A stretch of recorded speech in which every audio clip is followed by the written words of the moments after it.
డబ్బు, అనారోగ్యం, ఉద్యోగం, వ్యాపారం, అప్పులతో బాధపడుతున్నారా? మీకోసమే లాంచ్ యువర్ ఫ్యూచర్ ప్రోగ్రామ్.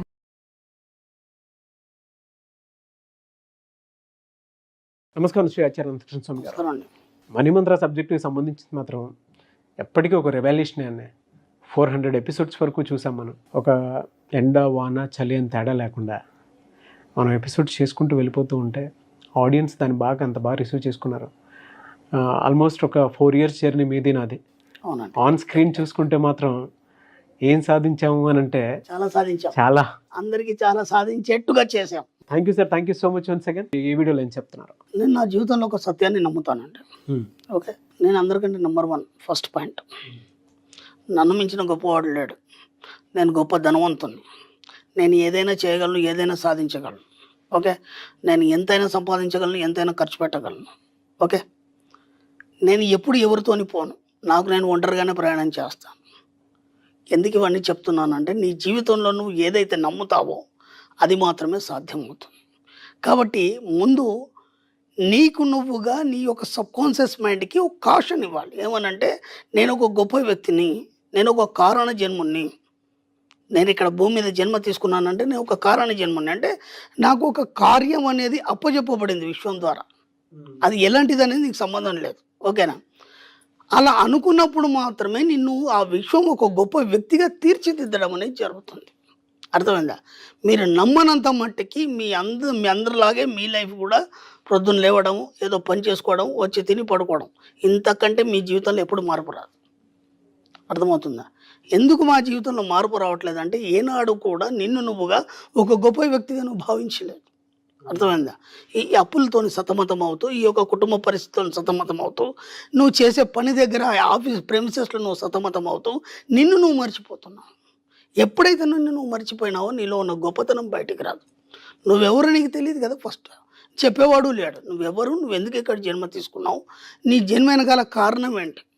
ఒక తల్లి చెప్పగలగాలి, లేకపోతే ఒక ఉపాధ్యాయుడు చెప్పగలగాలి, ఒక గురువు చెప్పగలగాలి. అంత టైం మన దగ్గర ఎక్కడ ఉంది? ఇప్పుడైతే ఇంకా పిల్లలైతే అసలు నేను ఒక చిన్న రీసెంట్లో ఒక వీడియో చూశాను.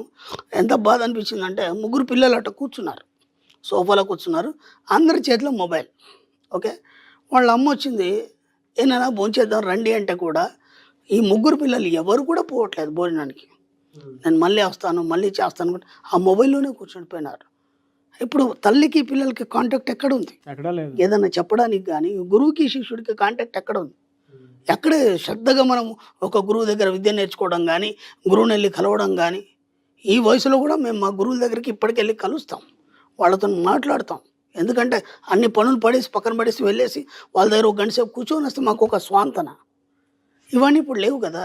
కాబట్టి నువ్వేందని వాళ్ళు ఎలా చెప్తారు? అంటే నీతో వాళ్ళతో కాంటాక్టే లేదు. నువ్వు గొప్పవాడు అని ఎలా తెలుస్తుంది? కాబట్టి నువ్వు కనీసం నువ్వు నమ్మాలి.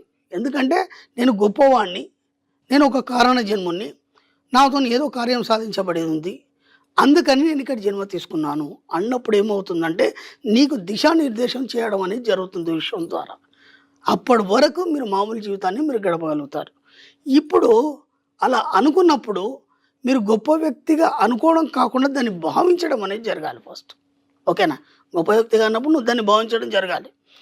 మీ యాటిట్యూడ్ కూడా అంతా ఎలా ఉండాలంటే కంప్లీట్ డిఫరెంట్గా ఉండాలి. అందరితో కలిసిపోతే మళ్ళీ మీరు గొప్ప వ్యక్తి కారు.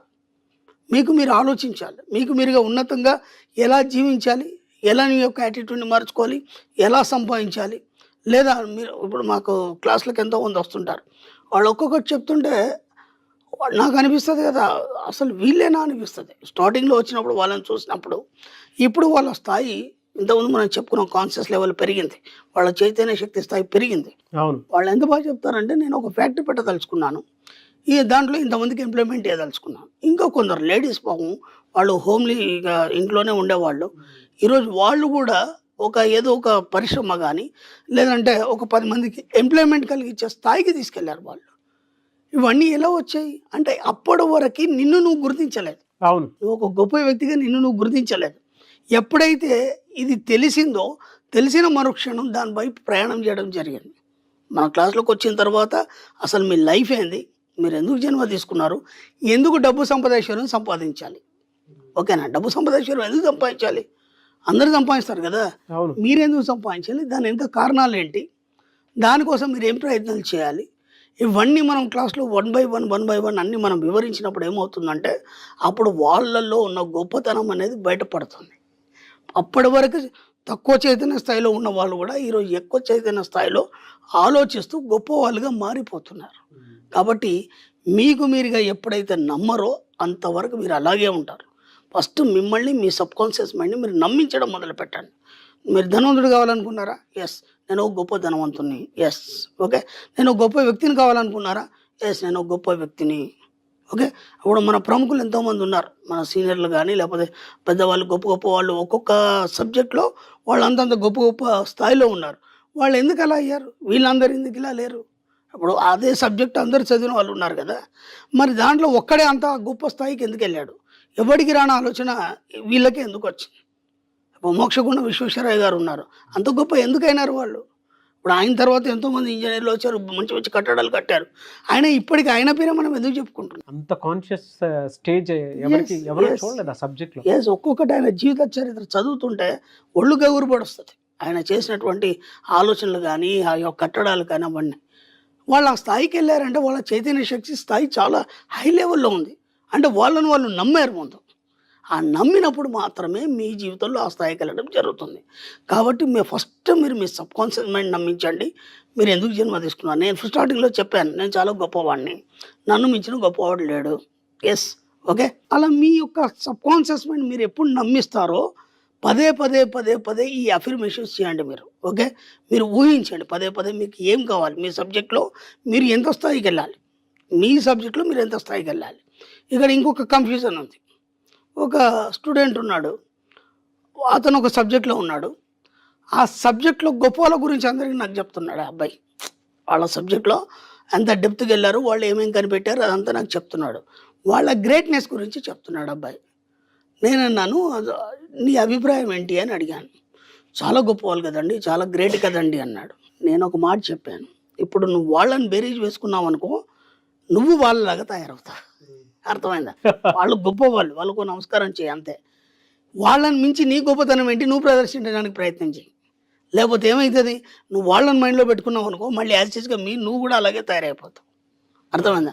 కాబట్టి మీకంటూ ఒక ప్రత్యేకతను సంతరించుకొని మిమ్మల్ని మించిన గొప్పవారు లేరని చెప్పడంతో పాటు మీకంటూ ఒక ప్రత్యేకతను సంతరించుకున్నప్పుడు మాత్రమే మీరు అందరికంటే భిన్నంగా ఒక గొప్ప స్థాయిలో ఉండడం అనేది జరుగుతుంది.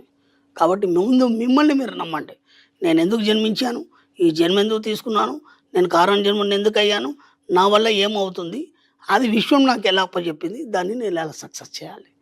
ఈ 4-5 విషయాలను కనుక మీరు గట్టిగా నమ్మితే ఖచ్చితంగా మీరు వాళ్ళని మించిన గొప్ప వాళ్ళు కావచ్చు, మీ పేరు కూడా చరిత్రలో నిలిచిపోవచ్చు.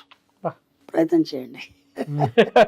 నమ్మాలి, ఫస్ట్ నమ్మాలి. మీలో ఉన్న గొప్పతనాన్ని మీరు నమ్మాలి. అంటే మిమ్మల్ని మీరు ఎప్పుడు కాషన్ చేసుకోవాలి, మీ బాడీని కానీ మీ మైండ్ని కానీ. మీరు ఎప్పుడైతే కాషన్ చేసుకోవాలో, ఎప్పుడు when you take rest you rust. ఎప్పుడైతే మీరు హాయి కూర్చున్నారు, పడుకున్నారు, ఇంకా ఏం పని లేదనుకోండి, అప్పుడు ఏమైతే చిలుంబడిపోతారు మీరు. కాబట్టి ఎప్పుడు కూడా మనసుకు కానీ బాడీకి కానీ ఎప్పుడు ఏదో పని అప్పచెప్తున్నాడు మీరు. ఎంత పని అప్పచెప్తే అంత షార్ప్గా తయారైపోతుంది.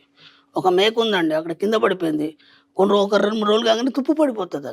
అదే మేక తీసి మీరు గోడకు కొట్టారు, రోజు షర్ట్ వేస్తూ తీస్తున్నారు, ఒక 4-5 సంవత్సరాలైనా అది అలాగే ఉంటుంది. కాబట్టి when you take rest you rust. ఎంత వీలైతే అంత మిమ్మల్ని మీరు గొప్పవాళ్ళుగా నమ్ముతూ 24 గంటలు మీ సబ్కాన్షియస్ మైండ్కి బాడీకి పని చెప్తుండండి. ఎప్పుడు అలర్ట్గా ఉంటారు, షార్ప్గా ఉంటారు. గ్రేట్ సార్, థ్యాంక్ యూ అండి. Thank you so much Shri Acharya Anantakrishna Swami garu. Thank you అండి.